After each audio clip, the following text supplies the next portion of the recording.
trusted news source, ABC6 News at Noon. Good afternoon, and thank you so much for joining us. Breaking news today, Jazel Correa's appeal denied. The former Fall River mayor will stay in jail after a U.S. Court of Appeals judge denied his appeal on the grounds that he was, quote, lawfully convicted by an impartial jury and an able judge. Correa reported to a New Hampshire prison in April to serve a 6-year sentence for fraud and corruption. With good time credit, he could be out in May of 2027. And now new at noon today, our ABC6 News crew's on a scene in Warwick this morning where a car crashed into a fence on Post Road. This is right near the Builder's Surplus store. The driver was alert when found on scene, taken to the hospital by ambulance. We don't have an update yet on the condition of the driver or the property damage there. We have reached out to Warwick PD for more. And in local consumer news today, proposed environmental changes in Massachusetts that could mean significant costs for homeowners. We're talking possibly up to $50,000. It's all part of an effort to stop high levels of nitrogen from getting into Buzzards Bay. ABC6 News reporter Yanni Tregellis is live at Dartmouth Town Hall, where you heard from one town official who isn't happy with how it got to this point. Yanni? Good afternoon, Doreen. Well, yeah, this DEP proposal would require residents to either upgrade or change their septic systems for that nitrogen pollution. And the Dartmouth Department of Health director that I spoke with today, he is against this proposal, as he says it is good for the environment, but it will come at a hefty cost to their residents. It turns out that the sandy soils of southwestern Massachusetts really don't do anything to treat our wastewater, and our wastewater has very, very high concentrations of nitrogen in particular. The amendments to Title V would mean residents in communities across southeastern Massachusetts and the Cape and Islands would need to change or upgrade their septic systems. Upgrades that Dartmouth Director of Public Health Christopher Michaud tells ABC6 could total anywhere from $10,000 to almost $50,000 to replace older septic systems. Nobody in Buzzards Bay was brought to the table to come up with a solution to these concerns. Michaud recognizing current systems aren't an environmentally friendly option, saying the pollution caused is a problem. But the Department Director of Public Health calling on DEP to reevaluate these changes by keeping the average resident's wallet in mind as they deal with inflation, higher heating bills, and costs. This is going to affect everyone else while they struggle for food, struggle for electricity, struggle to heat their homes. But Crocker urging the public that although the high price tag for this change may seem like too much right now, that you'll end up paying for it down the line if nitrogen pollution continues in taxes and because of the loss of tourism to impacted areas. Crocker also noting not all homes would necessarily see the changes right away. To target the houses closest to the edge of the troubled water body first. And frankly, these are the homes that are contributing most quickly to the water quality deterioration. But even with homes by the water being initially targeted, Michaud says thousands of people in Massachusetts would be impacted by these proposed regulations and is calling on the public to speak out against them. We're not advocating for pollution. We're not advocating for degraded environment. We're advocating for common sense with regulations that will have an impact on the quality of life of people and the public health. And tonight at 6 p.m., the town of Dartmouth will hold a public meeting at the Dartmouth Middle School to discuss this DEP proposal. And that is ahead of a statewide public hearing in Lakeville tomorrow night. And all public comment ahead of this DEP proposal must be submitted by December 16th. We're live in Dartmouth. Yanni Tregellis, ABC6 News. All right, Yanni, thank you. And this morning, Providence Bishop Thomas Tobin kicked off the annual Keep the Heat On campaign. He was at St. Cecilia's School in Pawtucket, where students presented him with a check of over $1,200 from donations collected at the school. Keep the Heat On provides help for heating and utility bills for those Rhode Islanders who still need help after public assistance. So far, the campaign has contributed close to $4 million and helped more than 16,000 Rhode Island households. Now to the weather as we take a live look outside with our Skycam. A bright and sunny day, and we actually have warmed up from this morning. Nick Morganelli is in the Weather Center with our first forecast. Hi, Nick. Hey, Doreen. Yes, it's a beautiful day out there. Notice Yanni was out there with just a sweater on, no jacket. It is a beautiful day. The sunshine making it feel or appear a little bit warmer. There's not any wind really to speak of, and that's what makes it feel a little bit warmer too. Dew point at 26, so the air is very dry. Definitely need that moisturizer today. We've got a lot of sunshine mixed with some high clouds across New England, but look off to the west. We see some moisture gathering around the southern Mississippi Valley, also a strip of snow up over the northern plains back towards the Colorado Rockies. That's coming together as a storm system over the next 24 hours, and that's going to move our way. And by tomorrow afternoon, the National Weather Service has already issued a wind advisory from 1 to 10 o'clock. The peak of that wind will be around the rush hour tomorrow evening.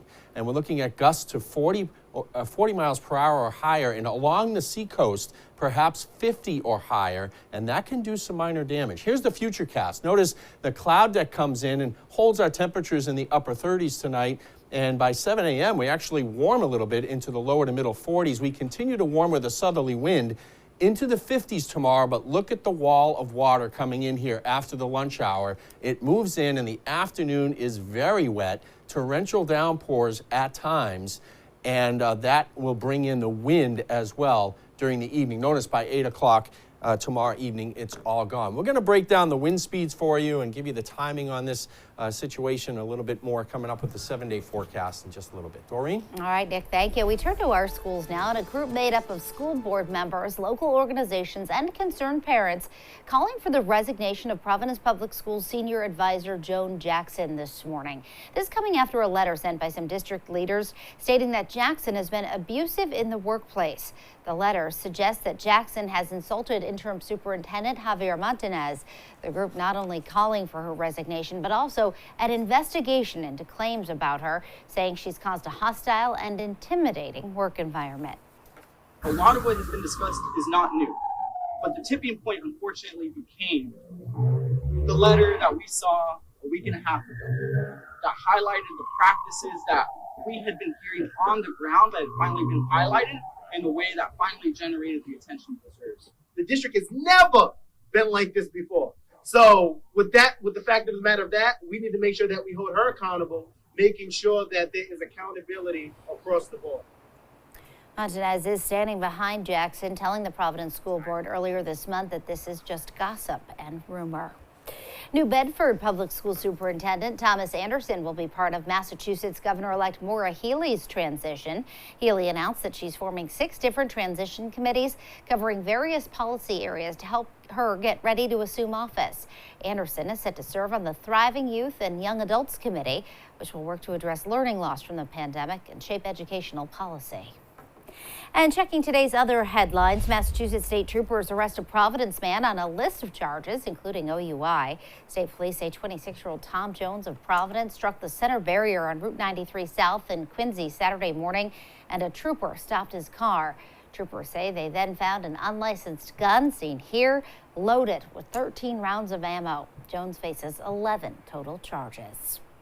Still to come here on ABC6 News at noon, the high-stakes match for Team USA in the World Cup, and it is win and you're in for the tournament. But there's also rising political tensions. We'll have the latest on that.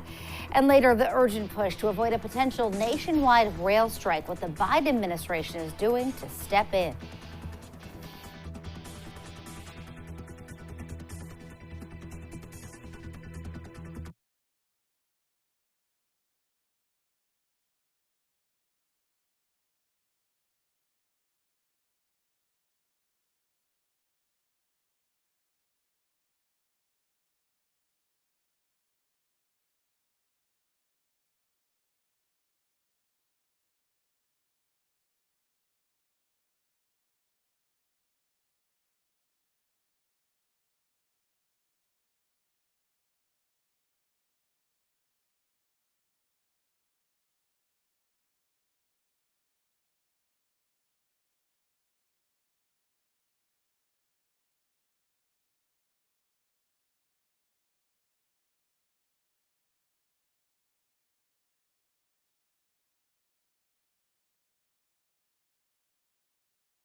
Now to the World Cup, and today's win and you're in for the U.S. men's national team. They're playing Iran for the first time in 24 years, and the tension has been building for days, and it finally spilled out into the open. Here's ABC's Rhiannon Alley.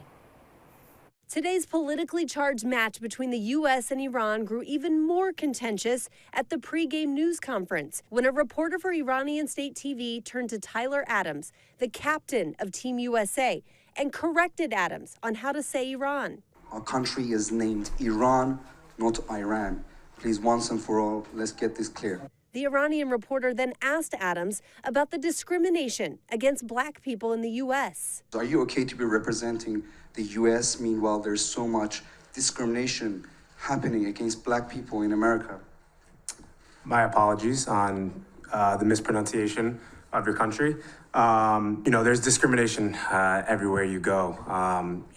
One thing that I've learned, especially from living abroad in the past years and having to fit in different cultures and kind of assimilate into different cultures, is that in the U.S. we're continuing to make progress every single day. It's a process. I think as long as you see progress, that's the most important thing. Back in Iran, anti-government protests have been spreading for weeks. The unrest stemming from the in-custody death of a woman for not wearing her headscarf properly has spilled into the World Cup stage, with spectators booing Iran's national anthem.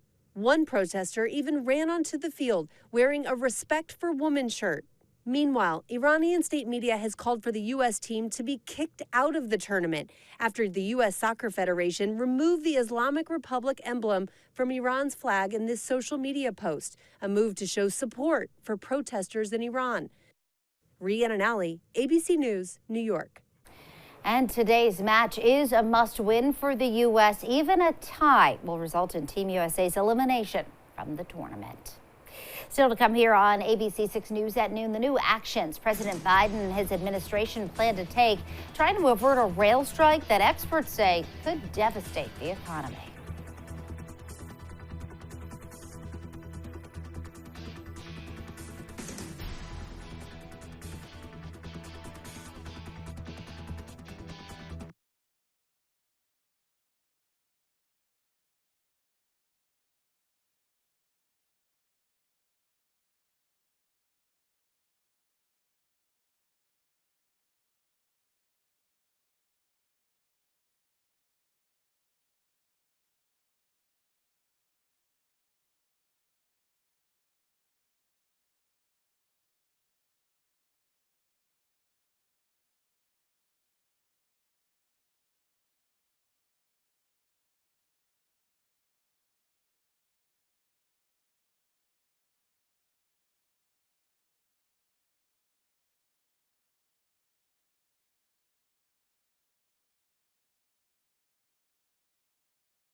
President Biden is asking Congress to immediately take up legislation to adopt a tentative deal on work contracts that some of the rail workers unions have already rejected.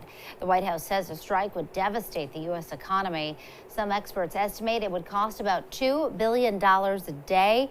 Rail workers could abandon their posts as soon as next Friday if all 12 unions that represent them do not unanimously agree to a tentative work deal reached in September. And now, your ABC6 Storm Tracker weather with meteorologist Nick Morganelli. And good afternoon. A beautiful day out there. We have a storm system that's coming in tomorrow. Tomorrow will look nothing like it did today. We have a windy, wet Wednesday, and it'll be mild too. Temperatures will try to get to 60 degrees tomorrow, believe it or not. Sunshine returns Thursday and Friday on our headlines, and the Saturday showers return again with another push of mild air, and then Sunday sunshine. So a split weekend, Sunday being the better of the 2 days. Tonight, 35, stars and clouds with not much wind. Why did I show you tonight first? Because we want to focus on this storm. So let's talk about it. We've got these two areas of moisture coming together here. There's some Gulf moisture coming up the Mississippi Valley. There's a weather front back in here, and this is all coming together to form a storm over the heartland of the nation. And that is going to bring us gusts of wind, 40 plus miles per hour, between about 4 and 7 o'clock tomorrow afternoon and evening. And it's up to an inch of rain. It's going to be a quick shot of rain, but it will rain hard when it does come down. There could be some ponding on the roadways for the evening commute. I expect some issues on the roadways, so allow yourself some extra time tomorrow evening. And there's rain noon to 8, roughly. That's when you'll need the umbrella. So it's not an all-day rain. The morning is dry. And let's focus on the wind speed now. This is 9 o'clock in the morning. The wind's starting to freshen out of the south at about 10 to 15 miles per hour. It might start to be a little gusty by then, but the gustiness comes in around midday, and by 2 o'clock, you already see the sustained winds of 20 to 25, and then we could be gusting to 30 to 35 at that time. Look what happens by 4 o'clock. Sustained winds close to 30, and now we're gusting to 40, maybe even to 45. Notice the red right along the shoreline. That's the highest wind speeds here. That's upwards of 30 miles per hour. So at the shore, without any friction, because the wind's coming out over the water, you folks know that you get a little more wind when you're at the shoreline. Look at Cape Cod here, sustained at 30 to 35. They could have a gust to 60 on Cape Cod as this front comes through later on tomorrow night. So here's 7 o'clock. After that, things start to calm down in the wind department because the cold front will actually be pushing through. So here comes the front. It's pushing in all this water coming in ahead of the system with a lot of wind out of the south. Behind it, the cold, dry air sweeping in behind it, and that will clear things out for Thursday and Friday. Here's the 7-day forecast as we look at it. Tuesday, today is a nice day, but then tomorrow, the wind and the rain, 58. Cool it down, dry it out Thursday, Friday. Saturday, we're back in the rain. Sunday, it's dry into the start of next week. Doreen? All right, Nick, thank you so much. A lot of back and forth there. Well, the Massachusetts DOT is looking for some help from the state's elementary and middle school kids to name snow plows. The new Name a Snowplow contest calls on students to submit ideas for what to call 12 MassDOT plows that'll be in service this season. They're looking to celebrate the snow and the ice and recognize the hard-working public works employees. So get creative. The deadline to apply is 5 p.m. Friday, December 23rd. Winners will be announced in early January. We have a link on our website. And still to come here on the news at noon, pick of the litter. Meet Finn, a black cat hoping for some luck in finding a new home. That's next.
pick of the litter on ABC6 is brought to you by Pet Supplies Plus. Always a great time of the week. We get to welcome in the RISPCA for our latest pet up for adoption. This is Finn. Yeah. Megan, tell us about Finn. Cool. So this is Finn. She's a sweet little 1.5-year-old girl. She's been with us for a few weeks. Finn does have feline leukemia, so she should go to a home where she's either the only cat or she can go to a home with another positive cat. She's very healthy right now. It does generally kind of just weaken her immune system. So any little cold, like anyone would typically get, it just might hit you a little stronger. So that's how it kind of presents with cats. She's just beautiful. She really is. She is beautiful. So FELV cats, they do typically have a shorter life expectancy, but she is really healthy now. You know, she's just 1.5 years, and she's got lots of love to give. We think she could, really go. She could go to a home with kids. She could go to a home with a dog. So this virus isn't contagious to people or dogs. It really is just, other cats. And we do err on the side of caution and say she should be the only one. Yeah. But she's a really nice cat. So we're hoping that, she'll have her home for the holidays here. Yeah, Finn. Yeah, she's beautiful, very friendly as well. Let's get Finn adopted if we can. Anything going on right now or coming up with the holidays at the RSPCA? Yep, so we actually have some pet holiday photos that are taking place at Rumford Pet Express on December 10th. And there's still some spots available, so you can register in advance for those. You can go right on our website. It's rispca.com. And you could register to bring your pet down and get a photo taken for a $25 donation. Yeah, that's great. And to get Finn adopted as well, same information? Yep, same deal. So you can visit our website. You can submit an application. If you had questions about her or even her diagnosis too, you can chat with our cat coordinator or our veterinarian. That is included in her adoption. So a consultation with our veterinarian, if anyone's even interested, they're happy to talk with a potential adopter about it. It's like Finn knew the segment was ending. She's being wonderful. Yeah, she's nice and calm now. Well, let's get her a home. Megan, thank you so much for joining us today. Thank you. Take care, Finn. Okay, more ABC6 News at noon after this.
Well, just in time for winter, a Fairhaven man has invented a wiper lift snow brush. So beyond helping you brush the snow off your car, you see that little blue thing there? It has that clip that lifts your wipers up so you don't have to lean on the wet snow, or I don't know if you're like me and you can't reach your wipers that easily.